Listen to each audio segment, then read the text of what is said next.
নমস্কার বন্ধুরা, আজকে আমি খাসির মাংসের কষা বা মটন কষা আপনাদের সাথে শেয়ার করব। ভাইফোঁটাতে যারা খাসির মাংস রান্না করে ভাইদের খাওয়াতে চান তারা অবশ্যই একবার আমার রেসিপিটা দেখবেন। খুব সহজ পদ্ধতিতে এই রেসিপিটা আজকে আমি রান্না করে আপনাদের সাথে শেয়ার করছি। ভিডিওটি পুরোটা দেখার অনুরোধ রইল। ভিডিওটি ভালো লাগলে অবশ্যই আমার চ্যানেলটিকে লাইক, কমেন্ট ও সাবস্ক্রাইব করে আমার পাশে থাকবেন। আর পাশে থাকা বেল আইকনটা অবশ্যই অল ক্লিক করে রাখবেন, তাহলে নতুন নতুন রেসিপির নোটিফিকেশান সবার আগে আপনার কাছে পৌঁছে যাবে।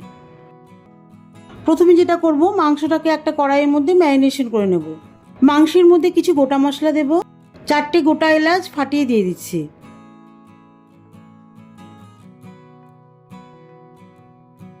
2 টুকরো দারচিনি দিচ্ছি।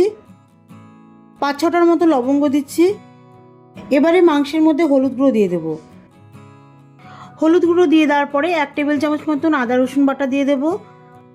1 চামচ করে জিরে গুঁড়ো, ধনে গুঁড়ো, 1/2 চামচ করে শুকনো লঙ্কার গুঁড়ো, কাশ্মীরি শুকনো লঙ্কার গুঁড়ো, খুব সামান্য পরিমাণ জাফরান, 1/2 চা চামচেরও কম পরিমাণে জাফরান দিচ্ছি, কারণ জাফরানের তো খুব সুন্দর একটা স্ট্রং ফ্লেভার আছে আর মাংসটাও নরম হবে। একটা লেবুর রস, একটা বড় সাইজের পেঁয়াজ কুচি, পরিমাণ মতন লবণ, সবশেষে 50 গ্রাম সর্ষের তেল দিয়ে ভালো করে মাংসটাকে ম্যারিনেশন করে নেব।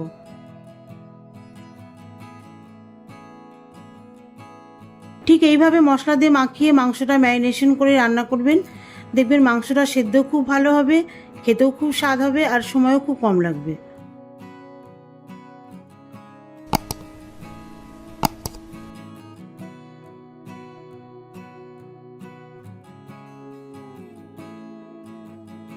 এই সমস্ত মশলা দিয়ে মাংসটা ভালো করে ম্যারিনেশন করে আধ ঘন্টা ঢেকে রেখে দেব। মাংসটা মশলা দিয়ে ঢেকে রেখে দিয়েছি আধ ঘন্টার জন্য। এই সময়ে আমি কিছু মশলা তৈরি করে নেব। একটা স্টিলের পাত্রে দিয়ে দিচ্ছি 1/2 চামচ করে গোটা ধনে, গোটা জিরে, একটা ছোট দারচিনি স্টিক, 2টো শুকনো লঙ্কা। এই সমস্ত গোটা মশলা লো হিটে শুকনো ভেজে নেব।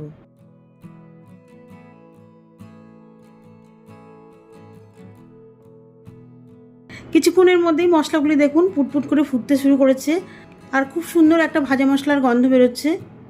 এখন গ্যাস অফ করে দিয়ে মশলাগুলি ঠান্ডা করে একটা মিক্সিতে গুঁড়ো করে নেব। এবারে ওই পাত্রেই সর্ষের তেল দিয়ে দিচ্ছি।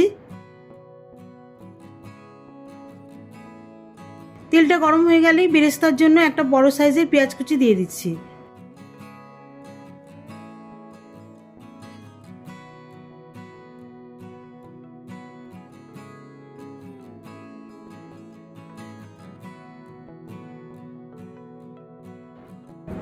পেঁয়াজ কুচিগুলি ভাজা হয়ে গেলে তেলটা থেকে পেঁয়াজ কুচিগুলি আলাদা করে নিচ্ছি।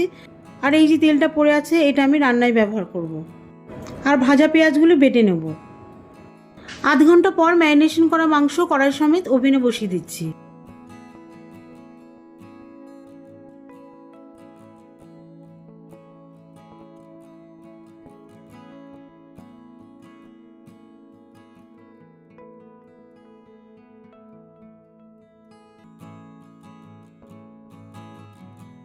মাংসটা একটু নাড়িয়ে চাড়িয়ে ভাজা পেঁয়াজে তেল দিয়ে দিচ্ছি। এই তেলটা মাংসের মধ্যে ভালো করে মিশিয়ে দিয়ে 10 মিনিটের জন্য ঢাকা দিয়ে দেবো। এই রেসিপিটা আমি সম্পূর্ণ আলাদা রকমভাবে করছি। এইভাবে রান্না করে দেখবেন, সম্পূর্ণ অন্যরকম স্বাদ পাবেন মাংসের মধ্যে, বেশ ভালো লাগবে।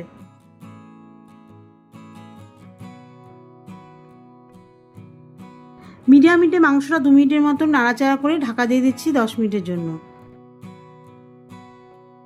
10 মিনিট পর ঢাকনাটা তুলে নিচ্ছি। আর এই 10 মিনিটের মাঝে ঢাকাটা তুলে আমি একবার নাড়িয়ে নিয়েছিলাম, যাতে মাংসটা কড়াইয়ের মধ্যে লেগে না যায়। দেখুন মাংসটা থেকে জল বেরিয়েছে। এখন এই জলটার মধ্যেই মাংসটা ভালো করে কষিয়ে নেব, যতক্ষণ না মশলাটা পুরোপুরি তেল ছেড়ে দেয়।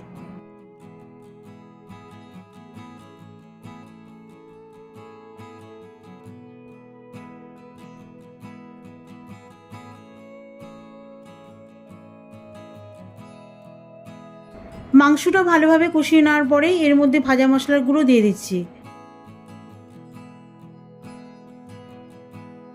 ভাজা মশলা গুঁড়োটা দিয়ে দেওয়ার পরে মাংসটা আবারও কিছুক্ষণের জন্য কষিয়ে নিচ্ছি। এতে করে মাংসের মধ্যে ভাজা মশলার টেস্টটা চলে আসবে।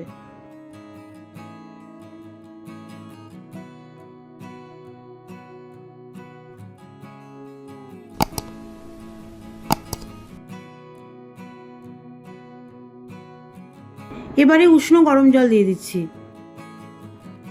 জলের পরিমাণটা একটু বেশি করেই দিচ্ছি, তাহলে মাংসটা বেশ ভালোভাবে সেদ্ধ হবে, সফট হবে।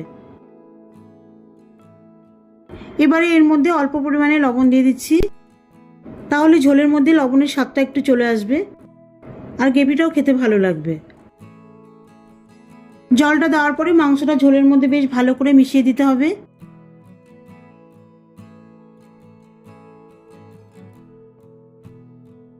এখন মাংসটা পুরোপুরি সেদ্ধ হওয়ার জন্য ঢাকা দিয়ে 20 মিনিট ফুটতে দেবো। এই সময় গ্যাসের হিট হাই করে দিচ্ছি, তাহলে মাংসটা ভেতরে বেশ ভালো মতন ফুটবে, সেদ্ধ হবে খুব সুন্দর। 20 মিনিট পর ঢাকনা তুলে নিচ্ছি। দেখুন ঝোলটা কিন্তু বেশ ঘন এসেছে।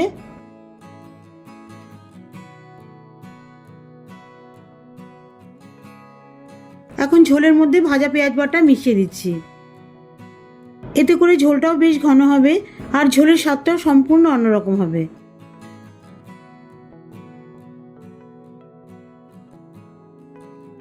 ভাজা পেঁয়াজ বাটা ঝোলের মধ্যে ভালো করে মিশিয়ে দিয়ে একটু ঘন হওয়ার জন্য ফুটতে দেব।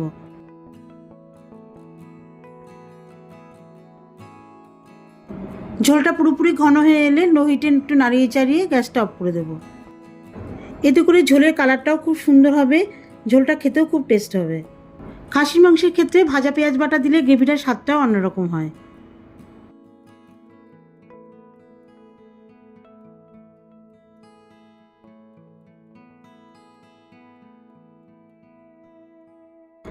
ঢাকনা দিয়ে 5 মিনিট পর সার্ভ করছি।